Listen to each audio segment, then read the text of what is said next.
Hello, I'm Evelyn McDonnell, and I'm the author of this book, The World According to Joan Didion, with this iconic photograph by Julian Wasser of Joan Didion in her convertible in the beautiful wraparound cover.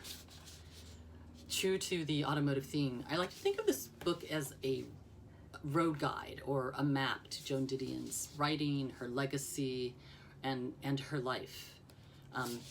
True to the idea of a map, it's written by objects, right? Each chapter has a single word object as a title, highball in this one, typewriter, notebook, girl, man. These are recurring themes that I found in her life and in her work. Building, there you go. And that I wanted to tease together rather than just organizing the book chronologically. I wanted to show how there were these repeating motifs. She was a very concrete, descriptive writer, and I was trying to capture that. And then these are beautiful drawings by the writer Anne Munches, which are then gathered on the wonderful end papers, which, if nothing else, buy the book for the end papers. Hopefully you will also enjoy their writing. Come for the end papers, stay for everything in between. I also like the end papers because they're like the inside of a composition notebook, right? And you know, Joan Didion was a writer's writer. She wrote about writing a lot. She talked about the craft of writing and her own process in her writing as well as often in interviews.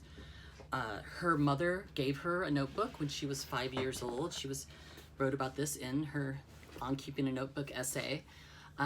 She wanted her mother's attention, and her mother had a new baby, Joan's younger brother Jim. And her mother said, "Here, take this notebook, go fill it, keep yourself busy." And boy, did Joan keep herself busy for the rest of her life, right, until she died just 2 years ago.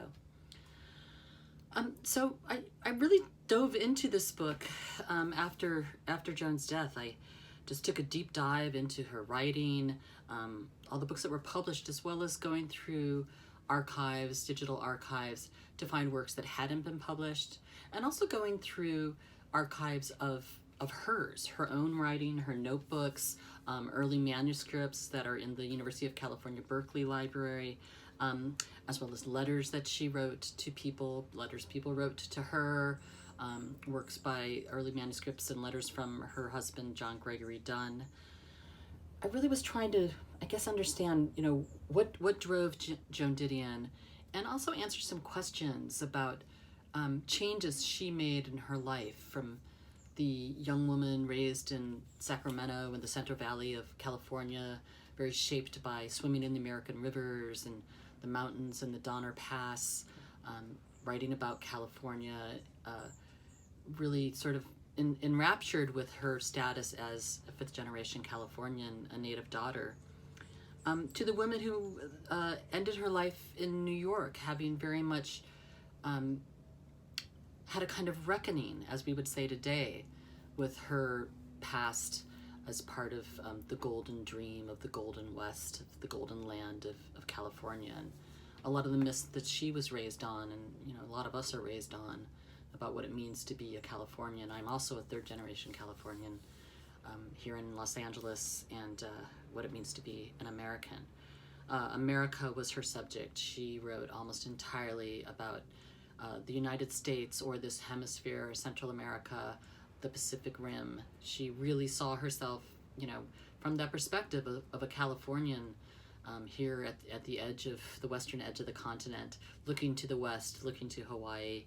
Hawaii was one of her favorite places, one of her favorite subjects. And I did travel to many of these places. I had to travel to Hawaii. It was beautiful. And I visited where she lived in Sacramento, and I do live here in Los Angeles, and also went to New York, where she spent much of her life. I interviewed many people that knew her, family, friends, co-workers, as well as people who were influenced her, because I think, you know, ultimately it's her readers and her fans that determine her importance and her value. So hopefully you'll read this book, and maybe if you already love Joan Didion, come to understand her a little more, or maybe you'll find out who she is and want to read more of her books.